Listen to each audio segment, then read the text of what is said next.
और सरकारों के मुकाबले हमें इस बार उम्मीद है कि माननीय प्रधानमंत्री जी और हमारे माननीय मुख्यमंत्री जी इस बार मुसलमानों के साथ अनदेखी नहीं करेंगे। अनदेखी नहीं करेंगे। क्या आपको लगता है कि मुसलमानों के साथ अनदेखी हुई है? अनदेखी हुई है। योजनाएं जो सरकार की योजनाएं हैं वो गाँव स्तर पे लागू नहीं हो रही हैं। जैसे हमारे यहाँ 8वीं क्लास तक के स्कूल है, उसके बाद 20,000 की आबादी का गाँव है हमारा, इंटर नहीं है, हाई स्कूल नहीं है, सरकारी अस्पताल नहीं है, कोई सहकारी समिति नहीं है यहाँ पर, तो योजना कहाँ लागू हो रही है? ज़मीनी स्तर पर योजना लागू नहीं हो रही। तो योजना लागू नहीं होने देना ये मोदी की नाकामी है या जिनको योजना लागू करने के लिए कहा गया उनकी नाकामी? जिनको योजनाएं लागू करने के लिए कहा गया उनकी नाकामी है। लेकिन आपको लगता है कि मोदी सरकार बायस्ड है, वो जानबूझकर मुसलमानों के साथ कुछ गड़बड़ी कर रही है, ऐसा लगता है? दिल पर हाथ रखकर बताइए। नहीं, योजनाएं जो लागू हो रही है उनसे तो नहीं लगता। उनसे नहीं लगता है। आप क्या कहेंगे? मेरी भी यही राय है कि जो सरकार जो है बहुत बढ़िया काम कर रही है, केंद्र सरकार भी, राज्य सरकार भी, मगर जो लाभ देने वाले जो छोटे अधिकारी बैठे हैं ये हम तक लाभ नहीं पहुंचा रहे।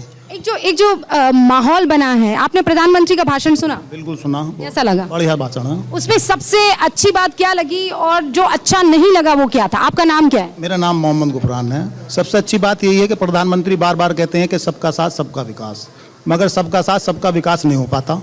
हमें जैसे लाभ मिलता है जो प्रधानमंत्री या राज्य मंत्री या सरकार केंद्र मंत्री की जो वो देती है योजना, वो तो जो है उनका तो ठीक है, मगर छोटे स्तर के जो अधिकारी बैठे हैं हमें वहाँ तक जो है वो लाभ नहीं मिलने देते। जैसे प्रधानमंत्री का जो 5 लाख रुपए तक का जो है आयुष्मान कार्ड है, मगर उसका लाभ मिलता ही नहीं है। किसी उसमें जाते हैं जो छोटे अधिकारी अस्पताल वाले बैठे हैं, वो कहते हैं जी हमारे यहाँ चल नहीं रहा, हमारे यहाँ लागू नहीं है, तो उसमें बहुत सी वो जो छोटे अधिकारी बैठे हैं वो हमें लाभ नहीं मिलने देते। तो आपकी शिकायत उन छोटे अधिकारियों से है कि मान लीजिए अगर ऊपर एक बड़ी योजना बन रही है तो उसका फायदा जो है नीचे तक पहुंचना चाहिए और उसका फायदा नहीं पहुंच रहा है। अब एक बार मैं आप सब लोगों से एक सवाल पूछ लेना चाहती हूं ताकि मैं फटाफट से आपके पास आ सकूं। क्या 15 अगस्त को आप लोगों ने प्रधानमंत्री नरेंद्र मोदी का भाषण सुना था? कितने लोगों ने सुना? जोर से हाँ बोलिए। अच्छा, सबने सुना। अस्सलाम वालेकुम, कैसे आप? बहुत बढ़िया। कैसा लगा भाषण? भाषण बढ़िया लगा। क्या बात सबसे अच्छी लगी? सबसे अच्छी मुसलमानों के साथ में जो अच्छा बर्ताव है, सबका साथ सबका विकास, ये बहुत बढ़िया बात। तो ये सबका साथ सबका विकास हो रहा है? वो वहाँ से तो हो रहा है, यहाँ पर नहीं हो रहा। अच्छा। हाँ। आपको लगता है कि मोदी जो है, आप इजाजत दे तो मैं यहाँ बैठ जाऊँ?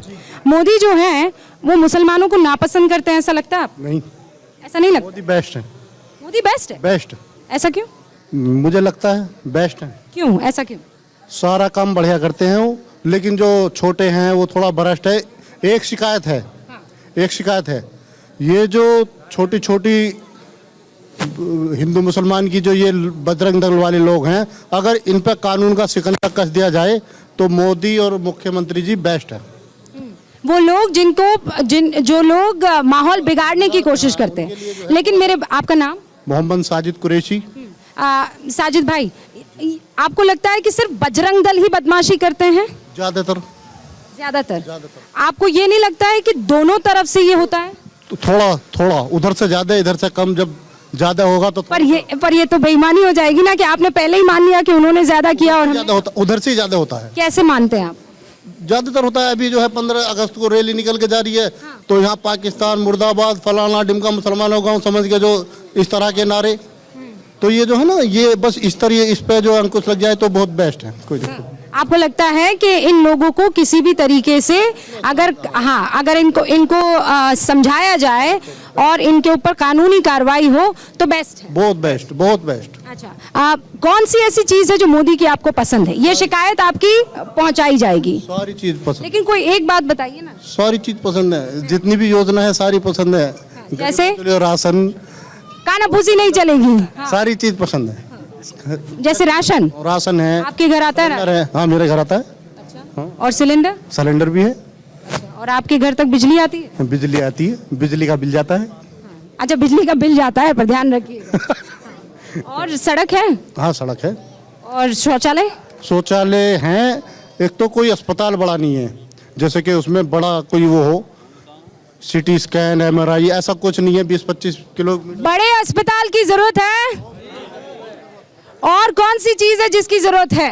अस्सलाम वालेकुम, कैसे आप? अल्लाह करो है। किस चीज की जरूरत है इस गांव को, वैट गांव को? एक हॉस्पिटल की जरूरत है, एक इंटर कॉलेज लड़कियों की जरूरत है। इंटर कॉलेज लड़कियों की, वाह बहुत शानदार। लड़कियों के लिए इंटर कॉलेज की जरूरत है यहाँ पर। आप ये मानते हैं कि लड़कियों को पढ़ाना चाहिए? जी हाँ मानते हैं। और यहाँ बच्चियाँ पढ़ पाती हैं? जी बहुत बढ़िया पढ़ती हैं। मेरी 3 पोती MA कर रही है। माशाल्लाह। और हमें इस सरकार के साथ रहना है, सरकार के साथ हैं, थे और रहे। ऐसा क्यों? सरकार है हमारी, लोगों ने चुना है हमारा प्रधानमंत्री मोदी जी को, वो बिल्कुल सही है। लोग पर वो तो कहते हैं कि मुसलमान मोदी को पसंद नहीं करते। जी मैं वही बताऊंगा कि हम मोदी जी को क्यों पसंद नहीं करते। मोदी जी की जात नहीं ऐसी जो हम उसे पसंद नहीं करते, हमारा प्रधानमंत्री उसे पसंद करते हैं, लेकिन उनके जो कारनामे हैं, जो उनकी टीम है, उनके लिए हम अच्छा नहीं समझते। उन पर कंट्रोल नहीं किया, इसलिए उनके टीम कौन सी? जैसे बजरंग दल है, विश्व हिंदू परिषद है। पर वो उनकी टीम थोड़ी है। नहीं साहब, उन्हीं की टीम बताइए। नहीं, उनकी टीम नहीं। नहीं, वो लोग कहते हैं, जब ज्यादती करते हैं तो वो कहते हैं हम बीजेपी के लोग हैं। हाँ, पर वो तो आप कह सकते हो बीजेपी के हो, मोदी के ना, ये तो हमारा नहीं है। हाँ नहीं कहते हैं वो। दूसरी बात यह है कि इस मुल्क के लिए हमने कुर्बानी दी है, मुल्क हमारा है।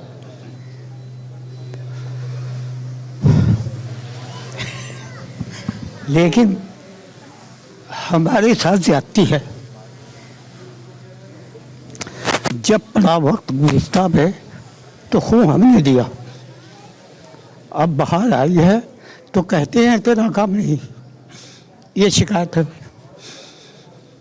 लेकिन आपको कभी किसी ने खुद आकर ये कहा है कि ये तुम्हारा घर नहीं है, तुम यहाँ से बोरिया बिस्तर बांधो और निकल जाओ? ये तो अखबार में पढ़ते हैं हम डेली। ये अखबार में आप पढ़ते हैं, लेकिन आपके साथ इन्हीं का डिसीजन है, क्योंकि ये मुस्लिम बहुल्य इलाका है हमारा, इसलिए वो लोग नहीं कह पाते। दूसरे अखबार में हम डेली पढ़ते हैं। अभी हिमाचल में कहा उन्होंने कि मुसलमान हमारे क्षेत्र को खाली कर दें, वरना उनके साथ बुरा सलूक किया जाएगा। नहीं, ये आप व्हाट्सएप और वो सारी चीज़ें हैं। मैं तो खुद एक पत्रकार हूँ। ऐसी बात कहीं नहीं आई थी। मैंने खुद पुष्कर सिंह धामी जो कि मुख्यमंत्री हैं उनसे पूछा है।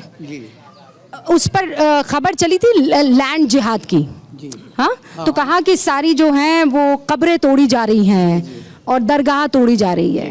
तो मैंने आंखों में आंखें डालकर पुष्कर सिंह धामी से सवाल पूछा, तो उन्होंने मुझे हजरत ये कहा कि ये झूठी खबर है। जो चाहे वो मंदिर हो, चाहे वो गुरुद्वारा हो, चाहे वो मस्जिद हो कि चर्च हो, वो सब जो सरकारी ज़मीन पर बने थे तोड़े गए। लेकिन बाहर क्या निकला कि दरगाह तोड़ी गई है। एक मिनट मेरी बात सुने आप। अभी पिछले हफ्ते एक खबर थी, खुद योगी जी ने, हमारे मुख्यमंत्री ने, मान्यवर ने ये कहा कि अगर ज्ञानवापी को मस्जिद कहा जाएगा तो वो उसमें तो फिसाद तो होना ही होना है। आप मानते हैं कि वो मस्जिद है? हाँ मस्जिद है। तो मस्जिद में नीचे मूर्तियां क्यों रखी हुई? नाम से नहीं, वो जामा मस्जिद के नाम से है।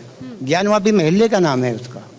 जी, तो वो ये कहते हैं नीचे मूर्तियां हैं, गुंबद हैं, वहाँ पर स्वास्तिक के निशान बने हुए हैं। वो रिपोर्ट आएगी तब पता चलेगा। तो रिपोर्ट में अगर वो सच्ची बात होगी तो आप उसे मस्जिद मानेंगे कि रिपोर्ट के साथ तो हम लोग रहेंगे। जो सही रिपोर्ट के साथ, सही रिपोर्ट के साथ आप रहेंगे। फिर उसके बाद आपको ये कहने में दिक्कत नहीं होगी कि ये मंदिर है। हाँ, लेकिन अभी तो है ना। अभी तो जो मुख्यमंत्री है हमारे, मुझे हजरत की ये बात पसंद आई है कि भाई अभी तो मस्जिद है ना, जब फैसला आ जाएगा और जब प्रूफ आ जाएगा तो हम ये बात मान लेंगे। लेकिन कुछ और लोग हैं जिनसे बात करना ज़रूरी है। एक साहब यहाँ पर नज़र आ रहे हैं, बड़ी धूप है लेकिन शिद्दत से आप लोग बातचीत कर रहे हैं। आपका नाम क्या है? अलमास अहमद। अलमास अहमद। अलमास। अलमास साहब, आप यहीं रहते हैं? जी, मैं यहाँ भी रहता हूँ, मैं नोएडा में भी रहता हूँ। अच्छा, यहाँ के हालात कमोबेश बेहतर है? यहाँ की स्थिति किस तरीके की, अगर मैं कहूँ आपसे? नहीं, किस परिप्रेक्ष्य में? मुसलमानों की हालत या आफ्टर ऑल देश में जो माहौल बन रहा है? मैं मुसलमानों की हालत भी और आप चाहें तो देश की हालत पर भी।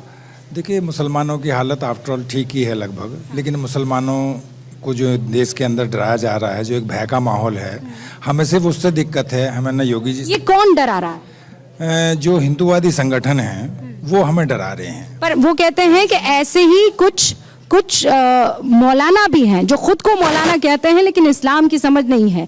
ये दोनों तरफ के लोग हैं, लेकिन आपको ऐसा क्यों लग रहा है कि सिर्फ हिंदूवादी संगठन ही, क्योंकि जब पत्थर पड़ते हैं किसी शोभा यात्रा पर तो वो तो हिंदूवादी संगठन नहीं फेंक रहा है।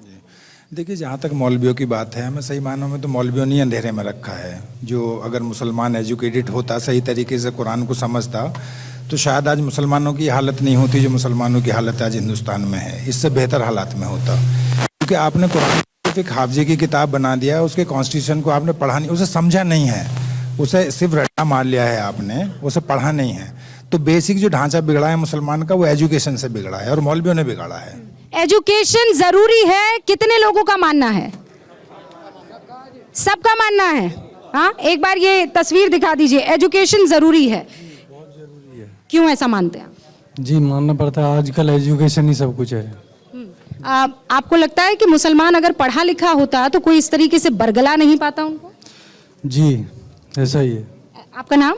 जी, मेरा मोहम्मद सरफराज नाम है। आप यहीं के रहने वाले हैं? नहीं, मैं कस्बा सियाने का रहने वाला हूँ। और यहाँ कैसे आना हुआ? यहाँ अपने इधर जो मिलने जुलने वाले हैं सब इधर आए हुए हैं, उन्हीं की खातिर आए हैं। तो फिर आपको पता लगा कि भाई टीवी वाले आ रहे हैं, तो कोई बात कहना चाहेंगे? मोदी जी इस वक्त आपको सुन रहे हैं तो उनको क्या कहेंगे? देखो, मैं तो एक ही बात कहना चाहूँगा, जो भी योजनाएं लाए हैं मोदी जी बहुत अच्छी हैं और इनका लाभ मिलना चाहिए, लेकिन ये लाभ मिल नहीं पा रहा है लोगों को।